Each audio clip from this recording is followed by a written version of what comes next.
Good morning everyone. I hope you all are fit and healthy.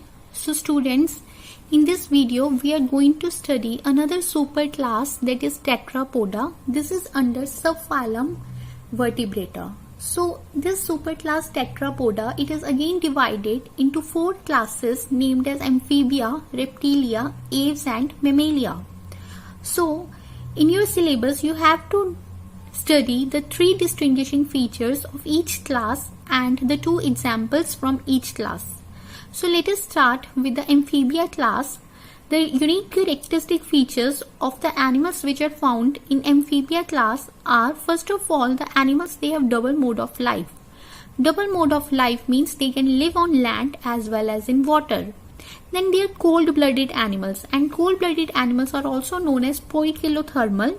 So cold-blooded animals means their internal body temperature changes according to the outer body temperature. If the internal body temperature changes according to the outer body temperature, then we use the term poikilothermal. So the Pisces, the amphibians and the reptiles, they all are cold-blooded animals, and the birds and the mammals, they are warm-blooded animals. And for that we use the term homeothermal. And then the skin is moist and glandular and devoid of scales. So in Pisces class we have observed there were scales present. So there were scales present in the fishes. Now here the skin is without scales and it is moist and glandular. So see here, this moist skin is used for respiration. If there will be scales present, then scale will act as an obstruction for the passage of gases. Therefore the skin is devoid of scales. Since the animal also respire through moist skin, through glandular moist skin, then the endoskeleton is bony. So in previous video we have studied that the endoskeleton might be of cartilage or of bones. So in Chondrichthyes fishes we have observed the endoskeleton was made up of cartilage, but here endoskeleton is made up of bones. So bony endoskeleton. Then another important feature is that the skull is dicondylic skull. Dicondylic skull means here, so first of all you should know what is dicondylic condition. Dicondylic condition means there are two occipital condyle. So what does this occipital condyle? On the basis of presence of number of this occipital condyle, the skull may be monocondylic or dicondylic. Dicondylic skull is that in which there are two occipital condyle. What do you mean by occipital condyle? It is basically a bone which connects the skull with the lower body of the animal. This bone connects the skull with the lower body of the animal. Then the skull, it is dicondylic, and excretion. What they excrete? They are ureotelic animals, means they excrete urea. Then the sexes are separate. Separate sexes are there, means male and female animals both are found in class Amphibia.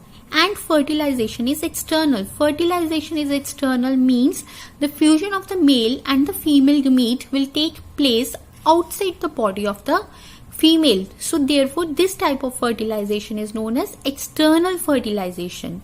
So here we are observing the animals under Amphibia, they are living on land as well as in water. When they have to reproduce, when they have to fertilize, for the fertilization of the eggs, they give eggs in the water. They lay eggs in the water. So this type of fertilization is known as external fertilization. And indirect development means in the development, it is not direct. Means in the development process of the animal, there is a larval stage present, and this type of development is known as indirect development. So the larva in this phylum, that is in this class, that is Amphibia, is named as tadpole larva. So these are the distinguishing features which you have to do in the class Amphibia. So let us again revise what we have studied up to now. The Tetrapoda superclass, it is further divided into four classes named as Amphibia, Reptilia, Aves and Mammalia. Then this Amphibia class includes all those animals which can live on land as well as in water. And these animals, they are cold-blooded animals, means they are poikilothermal. So you have to remember that the poikilothermal animals or the cold-blooded animals are first one amphibia, then another one is Pisces, then reptiles. These Pisces, amphibia and reptiles, they are cold-blooded animals. Pisces, amphibia and reptiles, they are cold-blooded animals.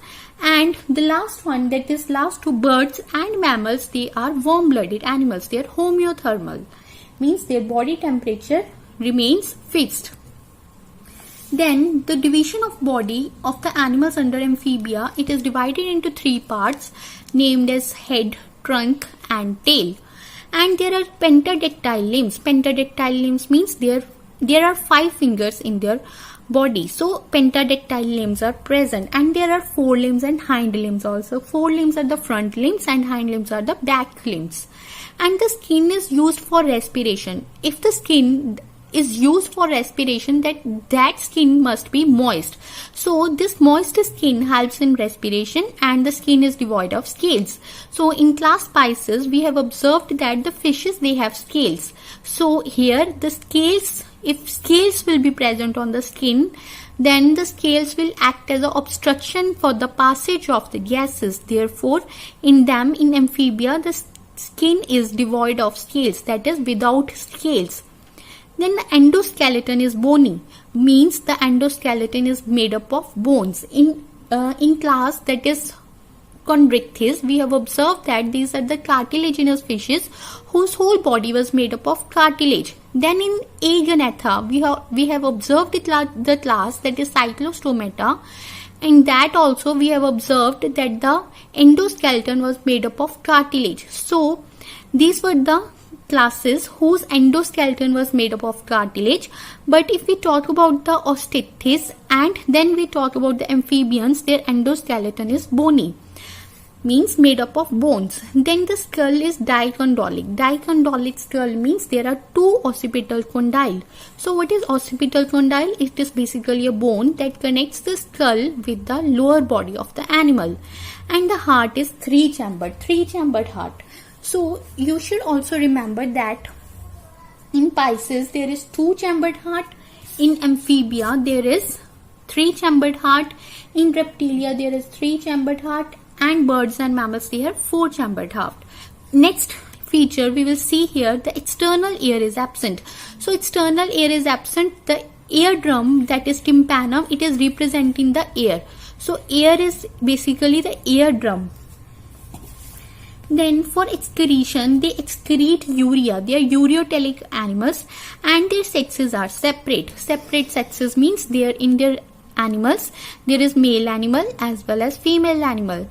And fertilization is external. External fertilization means the fusion of the male and the female gamete will take place outside the body of the female. So external fertilization is there, and indirect development is there. In their development process there is a larva stage that is known as tadpole larva. So these were the distinguishing features which you have to do in class, that is amphibia. So if we will study the examples, then you have to remember the 2 examples only. So let us see first example, that is common frog,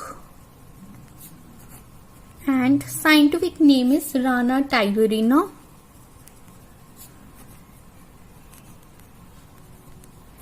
Then another one is bufo, it is toad.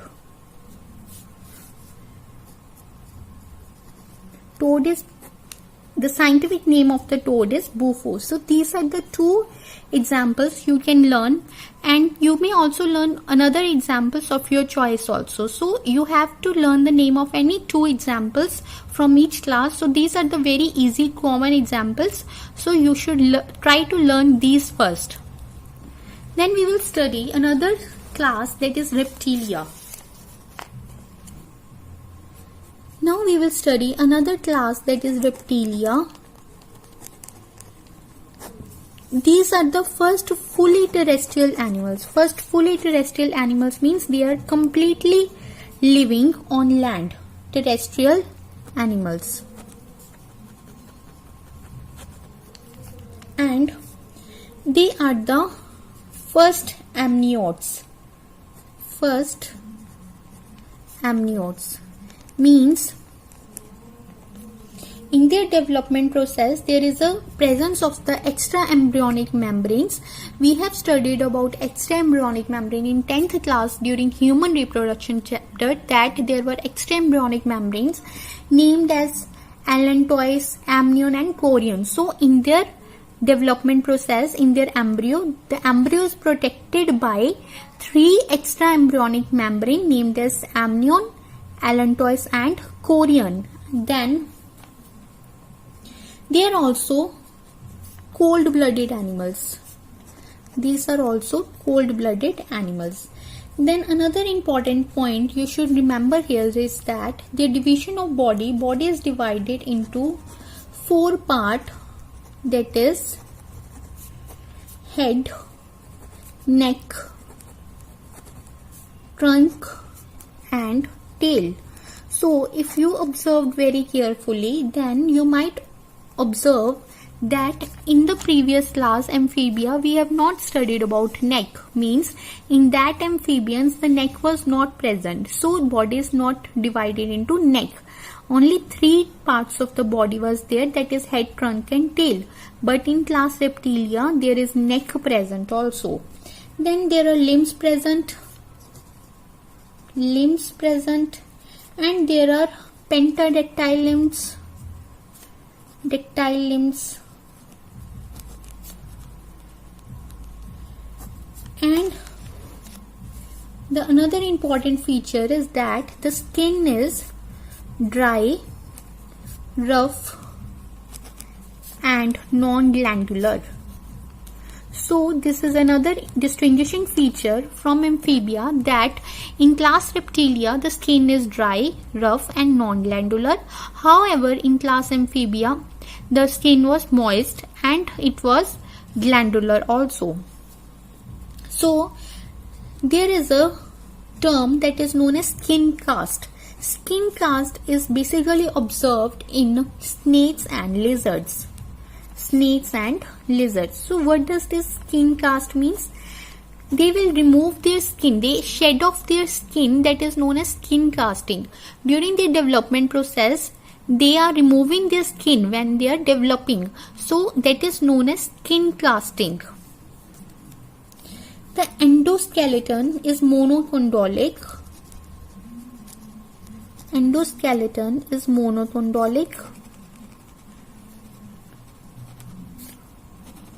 And there are vertebrates, first and second vertebrate, they are known as atlas and axis. So first vertebrate is known as atlas and the second one is known as axis.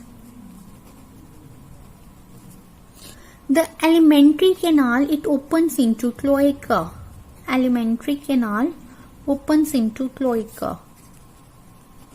So what is cloaca? Cloaca is basically a opening. It is an opening. In this opening, the reproductive system, the excretory system and the digestive system, they open into single common opening, that is known as cloaca.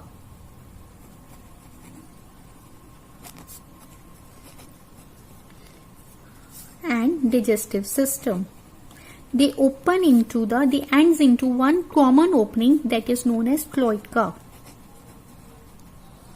Then if we will see about what they excrete, they are monotelic and ureotelic.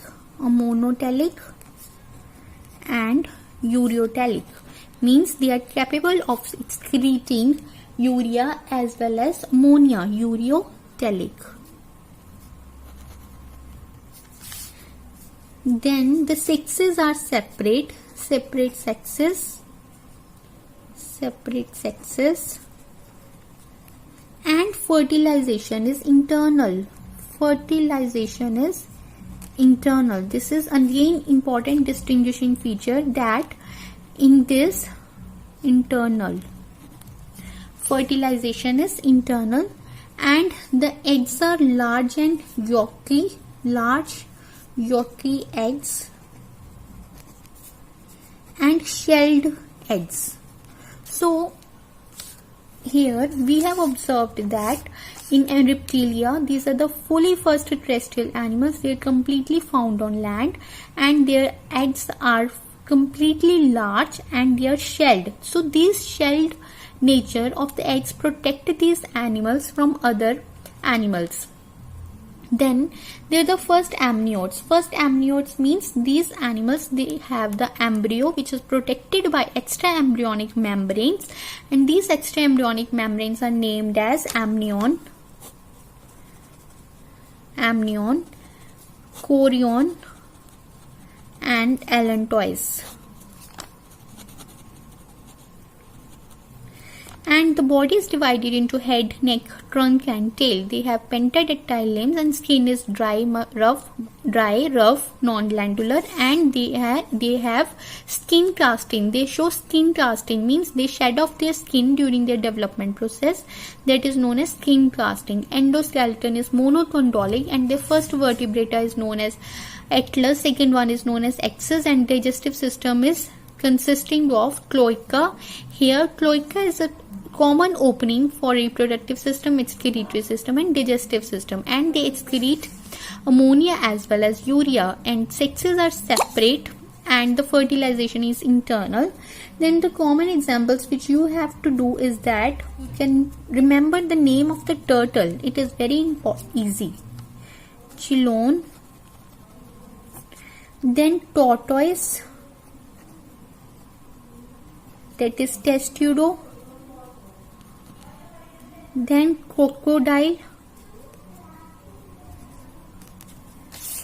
this is crocodilus.